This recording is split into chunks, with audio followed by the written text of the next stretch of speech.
नमस्कार मित्रों, स्वागत है आप सभी का। मित्रों, आइए हम इस 29वें एपिसोड में फिर एक नए सद्वाक्य से शुरुआत करते हैं। दूसरों के चेहरे हमें याद रखें, दूसरों के चेहरे हम याद रखें, हमारी ऐसी फितरत नहीं। लोग हमारा चेहरा देख के अपनी फितरत बदल लें, लोग हमारा चेहरा देख के अपनी फितरत बदल लें, ऐसी हमारी फितरत है। मित्रों, हम बेसिक साइंस लर्निंग में आपका स्वागत करते हैं। मित्रों, हम विज्ञान के कक्षा 7 के 19वें एपिसोड में प्रवेश कर चुके हैं। हम पौधों में पोषण के बारे में बात कर रहे हैं। भाग 3 में हमने पौधों में पोषण किस प्रकार होता है और प्रकाश संश्लेषण की क्रिया किस प्रकार होती है, इस प्रक्रिया को हमने एक नए क्रियाकलाप द्वारा दिखाया। उसके बाद हमने यह जाना कि प्रकाश संश्लेषण के लिए कार्बन डाइऑक्साइड, जल की आवश्यकता होती है। जैसा कि हम जानते हैं कि पौधे पोषण के आधार पर 2 प्रकार के होते हैं, एक स्वपोषी पौधा और दूसरा परपोषी पौधा। स्वपोषी पौधे प्रकाश संश्लेषण की क्रिया द्वारा अपना भोजन स्वयं बनाते हैं, जबकि परपोषी पौधे वे होते हैं जो भोजन के लिए दूसरे पौधों पर निर्भर होते हैं। ये 2 प्रकार के होते हैं, एक मृतोपजीवी तथा दूसरा परजीवी। यदि हम मृतोपजीवी की बात करें, जैसा कि हम पिछले 28वें एपिसोड में इसको बता चुके हैं कि ये सड़े गले पदार्थों पर पाए जाते हैं। अब हम परजीवी पौधों के बारे में बात करेंगे। अक्सर हम अपने सड़क के किनारे लगे हुए वृक्षों के तनों एवं शाखाओं में लिपटी पीले रंग की संरचना देखते हैं। कई बार तो यह पूरे वृक्ष पर ही छा जाती है। यह अमरबेल है, जिसको कस्क्यूटा भी कहते हैं। अमरबेल में जड़ें नहीं पाई जाती हैं। यह अपने भोजन के लिए पूरी तरह से पौधों पर निर्भर रहती है, जिस पर वह उगते हैं। पर यह हम कह सकते हैं कि ऐसा क्यों होता है, क्योंकि ये पौधों पर इसलिए आश्रित रहते हैं क्योंकि इनमें चूसकांग पाया जाता है, जिनकी सहायता से यह पोषी से ही भोजन तथा जल प्राप्त करते हैं। ऐसे पौधों को हम पूर्ण परजीवी कहते हैं। इनमें मुख्य रूप से अमरबेल तथा मिस्टोलिक पौधा पाया जाता है। कुछ ऐसे भी परजीवी होते हैं जो पर्णहरिम की उपस्थिति में भी अपना भोजन तो बनाते हैं, लेकिन कुछ अन्य आवश्यक चीज़ों के लिए दूसरे पौधों पर निर्भर रहते हैं। ऐसे पौधों को हम आंशिक परजीवी कहते हैं। जैसा कि हमने बताया कि कुछ ऐसे परजीवी होते हैं जो पर्णहरिम अर्थात क्लोरोफिल की उपस्थिति के कारण भोजन का निर्माण तो करते हैं, लेकिन जल तथा खनिज लवण के लिए दूसरे पौधों पर निर्भर रहते हैं।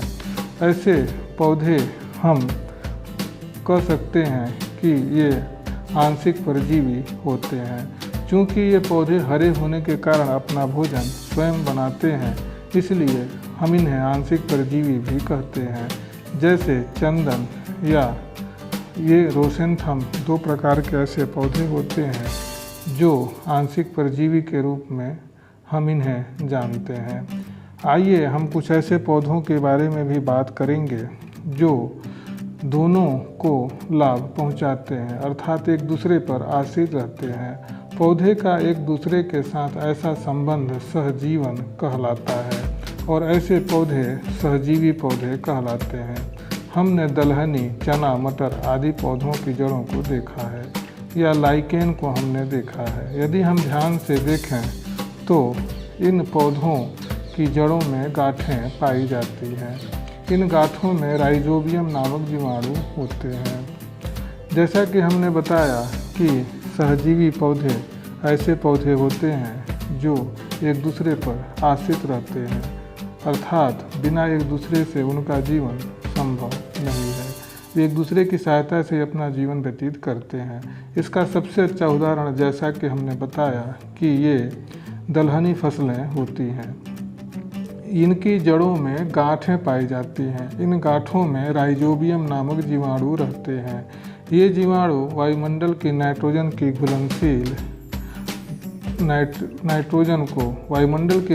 को घुलनशील नाइट्रेट्स में बदल देते हैं, जो जड़ों के माध्यम से अवशोषित होकर पौधे के अंदर जाती हैं। नाइट्रोजन पौधों के लिए अत्यंत यह आवश्यक है। वायुमंडल में प्रचुर मात्रा में होने के बावजूद नाइट्रोजन सीधे पौधे प्राप्त नहीं कर पाते हैं। इस प्रकार इन पौधों की जड़ों में जीवाणु नाइट्रोजन प्रदान करते हैं, जबकि बदले में इन्हें जड़ों में रहने का स्थान मिल जाता है। लाइकेन भी सहजीवन का एक अच्छा उदाहरण है, जहां कवक और शैवाल एक साथ रहते हैं। क्या हमने ऐसे पौधों को देखा है अथवा सुना है जो कीड़ों को खाते हैं? देखिए, हम जैसा कि चित्र में देख रहे हैं कि यह एक लाइकेन का एक अच्छा उदाहरण है। और उसके बाद हम कीटभक्षी पौधों के बारे में बात करेंगे। जैसा कि हम जानते हैं कि कुछ पौधे ऐसे होते हैं जो कीड़ों को खाते हैं। हमारी प्रकृति में ऐसे पौधे पाए जाते हैं जो कीटों को पचा जाते हैं। क्या यह आपके लिए आश्चर्यजनक नहीं है? ये पौधे ऐसा क्यों करते होंगे? क्या इनमें क्लोरोफिल या पर्णहरिम पाया जाता है अथवा इनमें पर्णहरिम होता है, जिसके कारण ये अपना भोजन स्वयं बनाते हैं? इस प्रकार के पौधे उन स्थानों पर पाए जाते हैं जहाँ की भूमि में नाइट्रोजन की कमी होती है। अपनी नाइट्रोजन की कमी को पूरा करने के लिए ये पौधे कीटों का भक्षण करते हैं। इसलिए इन्हें कीटभक्षी अर्थात इंसेक्टिवोरस प्लांट कहा जाता है। ये पौधे कीटों को कैसे पकड़ते हैं? क्या इनमें इस कार्य के लिए कोई विशेष संरचना पाई जाती है? जैसा कि हम चित्र में देख रहे हैं कि ये कीड़ों को किस प्रकार पकड़ते हैं। जैसा कि हम घटपर्णी में देख पा रहे हैं कि जिसमें पौधे की पत्तियां घड़े के आकार में बदली हुई होती हैं और पत्ती का शीर्ष भाग पर एक ढक्कन होता है। इसी प्रकार ड्रोसेरा नामक एक पौधा होता है जो कीटभक्षी पौधा होता है और कीटों को अपने चंगुल में जकड़ लेता है। इसी प्रकार कई ऐसे पौधे पाए जाते हैं जो कीटभक्षी पौधे होते हैं। जैसा कि हमने बताया कि घटपर्णी, जिसे हम पीचर प्लांट के ही नाम से जानते हैं, यह भी एक घड़े की आकृति का या सुराही की आकृति का होता है। इसमें पत्ती के शीर्ष भाग पर एक ढक्कन होता है। घड़े के अंदर रोम सदृश संरचनाएं होती हैं। जब कोई कीट उड़ते हुए घड़े में चला जाता है तो उनमें उपस्थित रोमों में फंस जाता है और घड़े के ऊपर इसे पत्तीनुमा ढक्कन बंद हो जाता है। इस प्रकार इसके अंदर पाए जाने वाले पाचक रसों द्वारा कीटों को पचा लिया जाता है। ऐसे कई प्रकार के कीटभक्षी पौधे होते हैं जो हम जिन्हें जानते हैं, जैसे ड्रोसेरा, डायोनिया, घटपर्णी या अन्य कई प्रकार के पौधे होते हैं। भारत में गारो और खासी पहाड़ियों पर यह पौधा पाया जाता है। जैसा कि हमने बताया कि इसके अलावा घटपर्णी के अलावा ड्रोसेरा, वीनस फ्लाईट्रैप आदि कीटभक्षी पौधे भी पाए जाते हैं। चित्र में दिखाया गया यह कीटभक्षी पौधा वीनस फ्लाईट्रैप है तथा यह डायोनिया है। जैसा कि हम चित्र से देख पा रहे हैं कि इसके पत्तियों के चारों ओर रोम सदृश संरचनाएं होती हैं जो कीड़ों को आसानी से जकड़ लेती हैं और इन्हें पचा जाती हैं। जैसा कि हमने बताया, कीटभक्षी पौधे नाइट्रोजन की कमी को पूरा करने के लिए कीड़ों को अपने जाल में फंसाते हैं। इसके अलावा कीड़ों के अलावा छोटे छोटे जानवर भी इनके रोम सदृश संरचनाओं में या उनके घड़े में फंस जाते हैं और उन्हें आसानी से पचा लिया जाता है। तो मित्रों, आज के इस 29वें एपिसोड में बस इतना ही। आगे फिर 30वें एपिसोड में हम फिर से मिलेंगे।